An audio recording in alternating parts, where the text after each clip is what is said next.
Okay. Have you ever started a KC, equilibrium constant question, and panic? Not to worry. Today, I'm going to teach you step by step how to solve them like a pro. Now, we have an example on the board. We are given the equation, and we are given these data at equilibrium, and we are asked to calculate the KC. Remember, the first thing is that you make sure that what? The equation is what? Balanced. Once the equation is balanced, you now write your KC formula, which is going to be equal from the equation, is going to be concentration of what? Okay, this equation is not balanced. Let's find 2. We have 2 here, so if we put 2 here, everything is balanced. So it's going to be what? Concentration of HI raised to the power of the coefficient 2, because that is the product, divided by the concentration of the reactants, H2. The coefficient is 1, so we won't write anything. And I, the coefficient is what? 1, we will not write anything. So this, let's plug in the data. They say H at equilibrium is equal to what? 0.6 raised to the power of what? 2 divided by H2,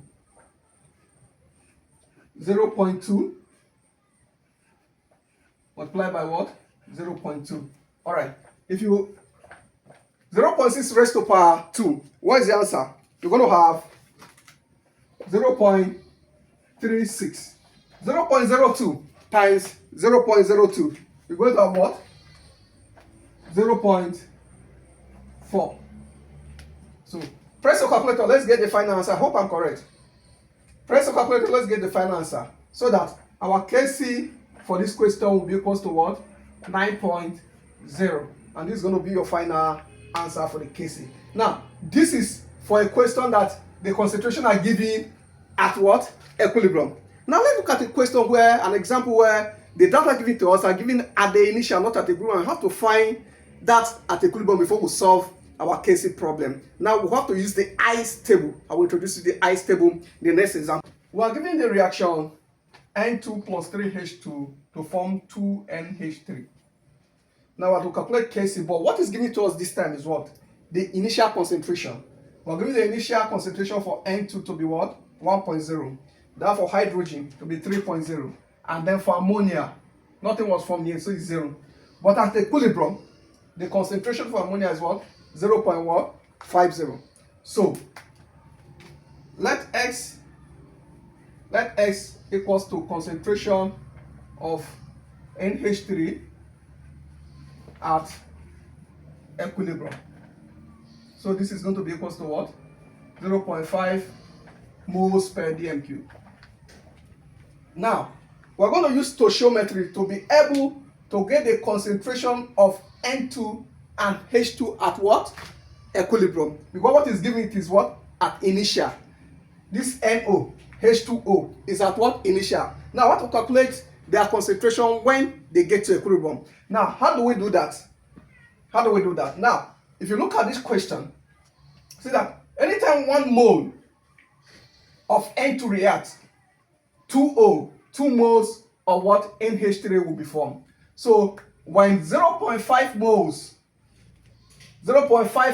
of NH3 is formed at equilibrium, we should know how many moles of N2 that will be formed. So N2, how many moles of N2 will be used up at that point? It's going to be what? Because here 1 mole will form 2, 0.5 will form what? 0.5 times 1 divided by 2. So 0.25 moles of N2 will be used up. That means the concentration of N2, not H2, of N2 at equilibrium will be the amount used up. That is the initial concentration minus the amount used up. So that is going to be 1 minus 0.25. And this will be equal to 0.75 moles per dm³. This space will not be enough. Alright, let's calculate for what? H2. Let's calculate for H2. This is for N2 at equilibrium. N2 equilibrium. Now let's calculate for H2 at equilibrium. Now, look at this. Anytime 3 moles of H2 is used up, 2 moles of ammonia will be formed. Are you following? So when 0.5 of ammonia is being produced, how many of H2 will be used up? It's going to be what? 0.5 times 3 divided by what? 2. What do you get? Press your calculator for me, please. You're going to get what? 0.75. 0.75 moles per dm3. Moles per dm3. But the initial concentration of hydrogen is what? 3. So this is going to be what? 3 minus 0.75. And this will give you 2.25 moles per dm3. Are you following? Now we've gotten all the concentration we need at equilibrium because we already have the concentration for ammonia at equilibrium. Now we can use our, please, I think I can clean the board from up so you can see. Let me clean from this point. Yeah, I can clean from here. Let's write the formula for Kc. So Kc will be equals to, I've cleaned our equation. Kc, what's our equation again? N2 plus 3H2 in a reversible reaction to form 2NH3. Think it's balanced. Yes, it's balanced. Alright, so Kc is going to be what?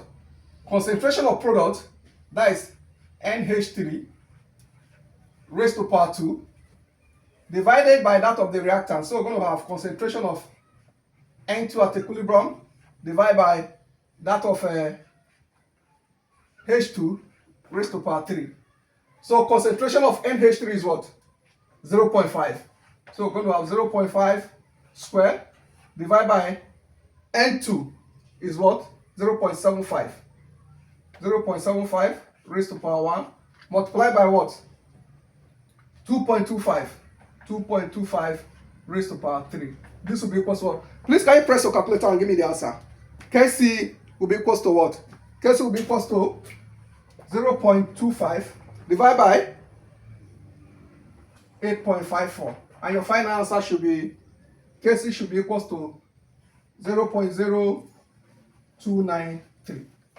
So that is the value of Kc from that question. And that's how you go about it. Anytime you're giving concentration, initial concentration, this is how you derive the concentration at equilibrium and get the value of your Kc. Is that okay? If you understand or you find this very interesting, first of all, give us a follow. Like this post, leave your question. Anytime you don't, anywhere you find it confusing, leave your question in the comment section and do not forget to share it to friends and family. See you in the next class.